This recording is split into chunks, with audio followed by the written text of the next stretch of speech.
essentially caring for a trans child is being criminalized, and in some states now attempts are being made to literally categorize it as child abuse, so much as far as the legislation that's very similar that Kentucky has mandated reporters having to out trans kids to their parents and to report it, which is terrifying for a whole series of reasons I'm sure we'll get into as we talk.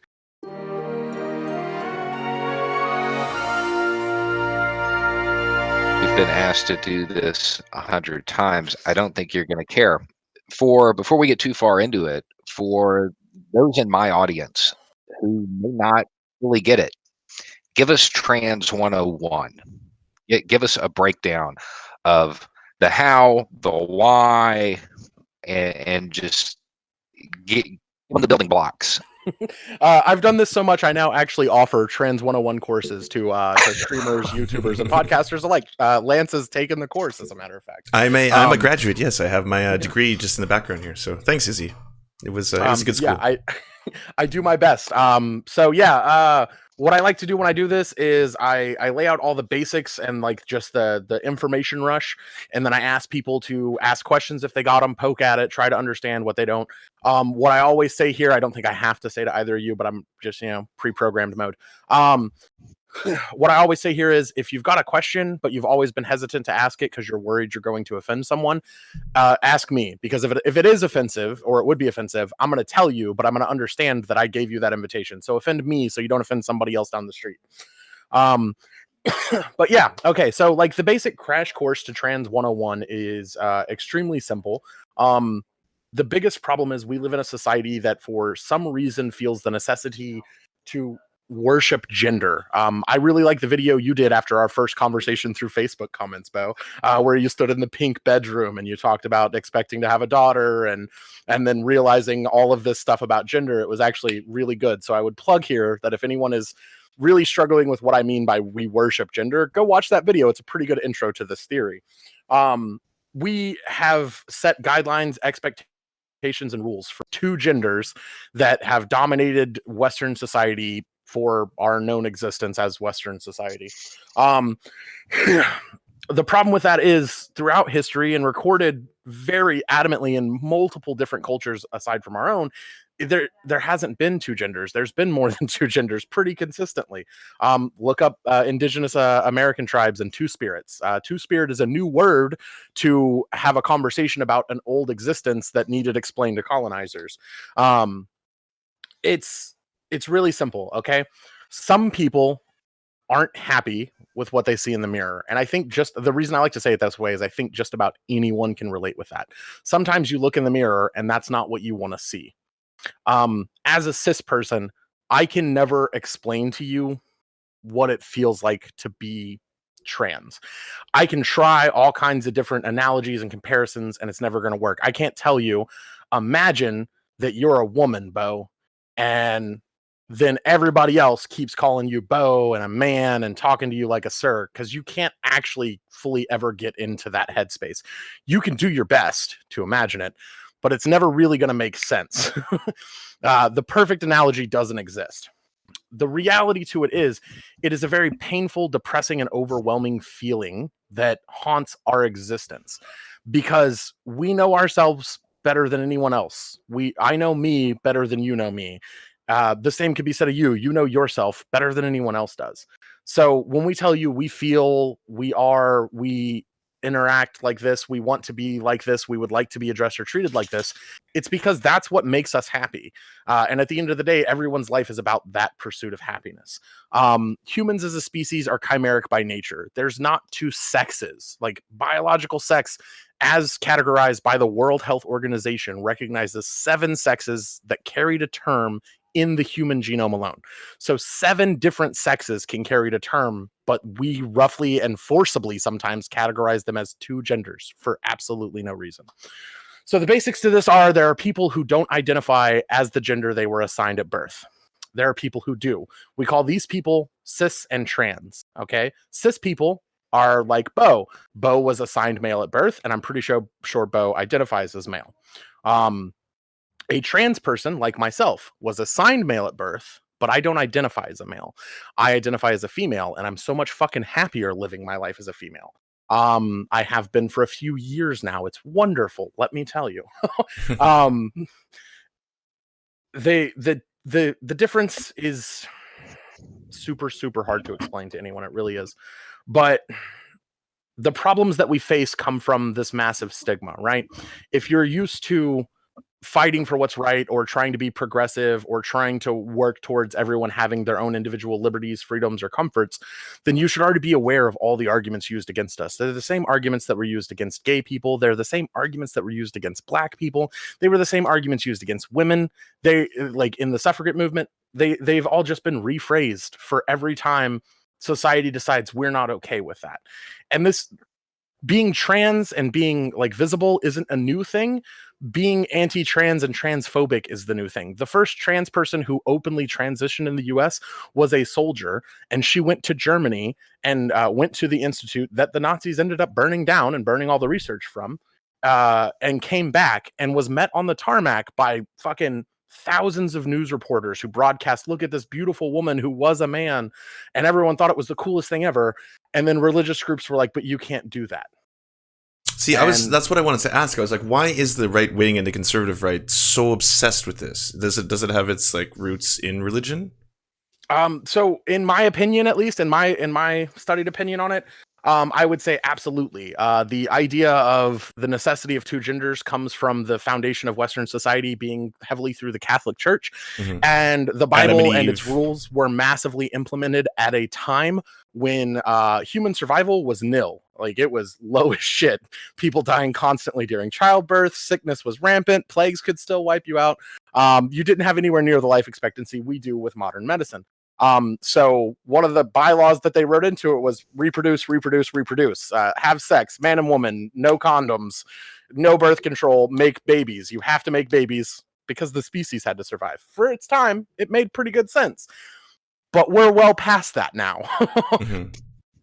At least that's fine. Well, sure you think that, but it seems like Paul Joseph Watson and Stefan Molyneux are still obsessed with eggs and fertilization. That's like the new thing. You're not wrong. But yeah, I think. Let me jump in here for a second. I think that the other reason, because I mean, yeah, there's definitely roots in the Bible. The other reason you're seeing it come from the right wing right now is because they're running out of boogeymen. You know, they can't openly vilify people by race. I mean, they do, but they've got to be coded about it. There are not many groups left that they can go after directly and say, this is immoral, this is wrong, da da da da da. And they need that. The whole idea of conservatism is fear at this point. They got to have somebody to scare you with. That's why you don't see trans men in conservative propaganda and talking points against trans people. Well, I was you just see about trans to bring that women up. because it's a man in a dress and it's endangering your daughter and your wife in the bathroom and yada yada. It makes good propaganda. So you have an excellent point there. I completely agree with. Someone asked, and I think this is an important question: is it ever polite to ask someone if they are trans? No.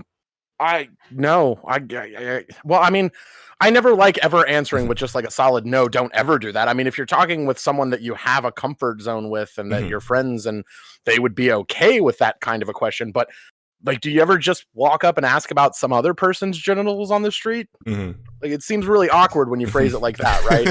Am I going to walk up to Lance like, hey, dude, how far down does your sack hang? Like, is it to the left or to the right? Like, those are pretty intrusive questions. The answer right? is horrifying.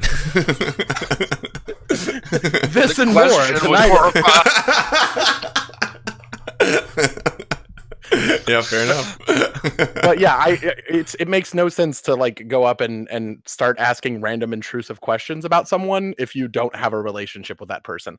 I'm not going to ask you about anything medical in your life either. Like, I don't want to know if you've had a kidney transplant. I'm not going to come up and be like, hey, did you get your appendix removed when you were 7? Like, it's all just kind of weird, right?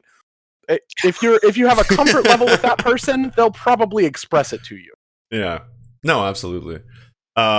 And I mean, that plays into the aspect too of you know, people who are passing as well, right? Like, isn't there a lot of conflict between that? I don't really like it being like a conflict as far as passing privilege goes. And I do call it passing privilege because there is a privilege to it. And that's where most people would see the conflict. I don't see it as a horrendously bad thing as long as you're not using it to address a narrative or put those expectations on the trans community as a whole. Because I get it. If I could stealth, there's a good chance I wouldn't be doing what I'm doing. I don't know that for a fact, but if I had that passing privilege, there's a chance I'd be comfortable enough to just be like, nah, fuck this, man. I ain't telling nobody. I get it. I get wanting to be safe. I understand that. We all do, like that right? For everyone. Yeah. Yeah, absolutely. So getting back a little bit to Trans 101, can you explain then about gender dysphoria and how it affects children? Yes. So I really love addressing this one a very specific way. First off, not all trans people have gender dysphoria.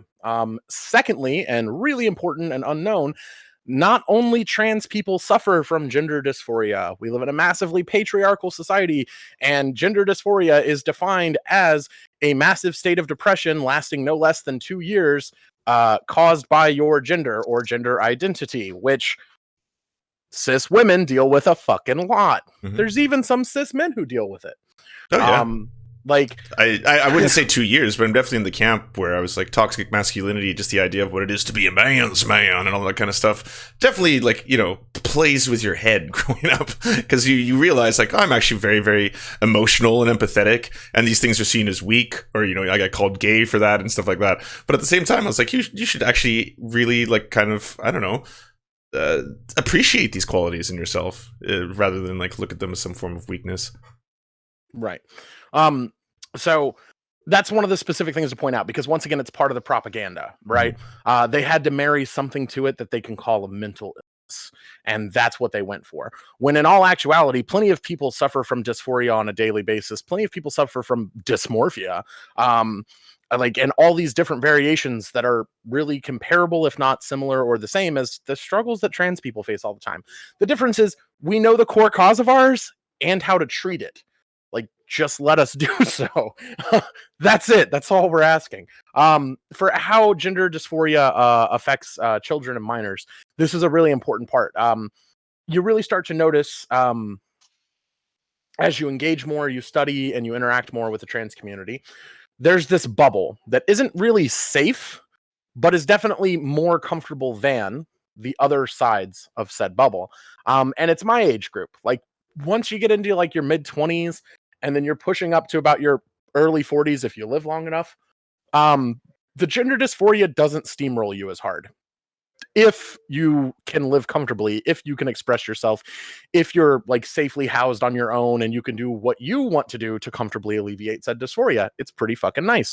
The difference that affects younger trans people and older trans people, however, is that the lack of autonomy, the always being around other people, the fear of judgment, the pressure from peers, the rates and styles that people have to interact with each other, and sometimes the fear of retaliation. That's the biggest one. When you're a child and you're living with your parents and you're dealing with school, which we all know school is just hell anyway, and there's already bullies there. Imagine if you gave them some free ammo. There's always this constant eye and this constant pressure. You're always being seen by someone. You don't get time. You can't just live your own expression and experiment and study and try to like find your true comfort zone unless someone else allows it. And the same for elder trans community too. The rates of abuse if a trans person in a assisted living situation or codependent situation tells someone, I'm trans, there's the fair chance that they're going to be abused. There's the chance that they're not going to get to express or dress. The people won't apply makeup for them, things like that. That seems so small and so simple, but it's ways of destroying that comfort bubble that they had created. Well, never mind that. Can you talk about the prison system? Oh God! Oh yeah. Wow! If you really want to go there, holy shit! Well, no, we don't have to go. Like, it doesn't have to be like a. Let me finish this part, but yeah, we definitely can. Yeah. Might need a blunt. The younger generation suffers so many things that inhibit their mental health already. Younger children more constantly deal with depression, anxiety, fear, and tons of other overwhelming emotions, and sometimes mental conditions that accompany their life experiences, and they see those at higher rate. So adding on something as heavy as gender dysphoria, this discomfort to exist in your own body in society. And I always have to add in society, because it's not really being uncomfortable in our own body. It's not being allowed to be comfortable in our body around everyone else, because they're going to make it really fucking uncomfortable. Some connections in the government. I don't want to say in the CIA or anything like that, but based on your friendships and everything, what is the role of government going to be, either on a federal level or even on a state level, in terms of this? Are they just waiting to see legislation pass? Or are they just kind of like, because I know the Obama administration, for example, took a very proactive stance on this and said, hey, we're going to stop the gender discrimination bathroom problem, and we're going to actually try to do something about it, as well as the military ban, that too. I think it's a pendulum. I think as long as you have right-wing conservatives in power, they'll be targeted. When it swings back the other way, they won't. And I think this is one of those things where the window will move left over time more than it moves right. And so it will be a gradual win. The problem is that doesn't help anybody today. Mm-hmm. It's easy for me to sit here and say, well, in 10, 15 years, this won't even be a problem, because it is a problem right through it. Yeah. And that's the exact thing. That's what I refuse to do. And that's why, I added everyone yesterday. That's why I'm doing these talks. That's why I'm trying to help people understand this more, is because this will literally kill people. This is legislation that will literally lead to the deaths of innocent fucking people. And that shouldn't just be ignored. Absolutely. Someone's asking in chat, what effect, if any, has Trump had on the trans community? And I guess this next one would be to you, Izzy. What advice would you give to those who wish to express their identity but find it easier to present as their given gender? Oh, so basically trying to decide whether or not to come out is what that sounds like to me. Mm-hmm. So I'm going to word it as coming out. They said present, but in a way you'd be coming out at least everyone who can see you. And I have one pretty simple rule. And this is once again, when I express some of these views, like I did with the prisons and all that, I get a lot of shade. Sometimes I don't think I'm going to get that from y'all on call. I honestly, because of the lives we've led, I'm pretty sure Beau would agree with me in the main statement that I use to defend these things is, at the end of the day, when something comes down to survival, it's no longer optional. Doing the nice, polite version kind of goes out the fucking door. When it comes to survival, you have to fucking survive, period. And when it comes to coming out, I always look through that scope, because there are still a lot of places where it's dangerous. I had to move 1,900 miles before I came out. That is not an exaggeration. That's literally how far it is from where I left. Coming out, you should never do for anyone else. Coming out, you should do for you. And you should only ever come out if you're safe, if you have a backup plan for if things go wrong, if you know what you're going to do if shit hits the fan. Because you can expect, want, or hope for the best, but you need to prepare for the worst. And that is just fucking reality. Harvey Milk literally predicted his exact death in office for saying the things that he said publicly. That is how well we know the risks that we deal with on a regular basis. So if you're going to make that decision and you want to start presenting and you want to start being seen and dealing with that, you need to make sure you're ready for what comes next. You need to be ready to take care of yourself and survive if it comes to it. Absolutely. And to the question of Trump, what has the Trump administration done in terms of the cause and effects to trans people? This whole conversation, take a pick. Appointing Supreme Court judges that would take a case that wasn't even timed to be at their docket yet and rule that it's not constitutional, so that courts can ban trans people from fucking serving. The entire trans military ban, massive defundings, the current rulings that SCOTUS are about to rule on whether or not trans people are fucking protected under Titles 9 and 10, which are massive places that you get everyday protections you aren't even really aware you have, but are so necessary to your day-to-day fucking life that you would fear living without. We actually have to fear that now. That's literally up for vote because of this administration. Trump has done nothing but harm to the trans community. Yeah. Yeah, absolutely. What would you say, both of you, is the most proactive thing people can do in the here and now to try and fight this? Emotional support bricks.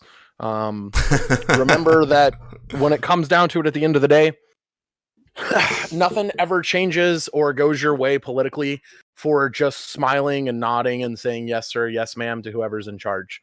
At the end of the day, you need to get fucking radical. You need to be in the streets. You need to be marching with your trans brothers, sisters, not NBs, comrades, fucking family. You need to be marching as an ally. You need to be screaming. You need to be voting. You need to be calling and harassing your senators, your house reps, and telling them, hey, don't vote for this transphobic garbage. You need to be active. You need to support trans organizations and groups that are trying to do these things. And you need to be vocal or physically seen in any way you can, making these stands and making these cries for help.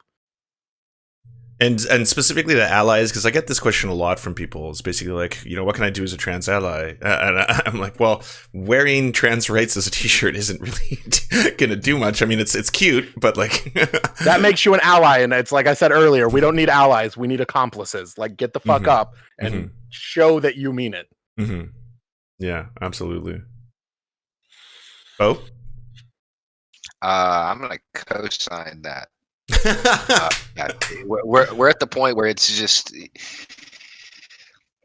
there are a whole lot of fights that the debate, the discussion phase is over. It's no longer going to occur online. It's not going to occur with a vote. It's going to occur with pressure. Now, I'm not necessarily talking about emotional support, Rex, although that's kind of still. You've got to get out there with them and understand when they face issues. It's kind of like when, I'm sure the people have dealt with this, if you're out with your black friends and cop shows up, who's talking to them? It's that same thing. You can run interference. You can actually be out there and try to harm reduce, like in the moment. And I would also try to, this is a little more low key, but when you see those discussions taking place, because they still will take place, try to normalize the idea of trans people, and explain and just interject when you can, because there's still a whole lot of people who don't get it, who don't understand, who are still in this mindset of this is new, this is weird, and that's the way it boils down. They don't know anything about it, therefore they're afraid of it.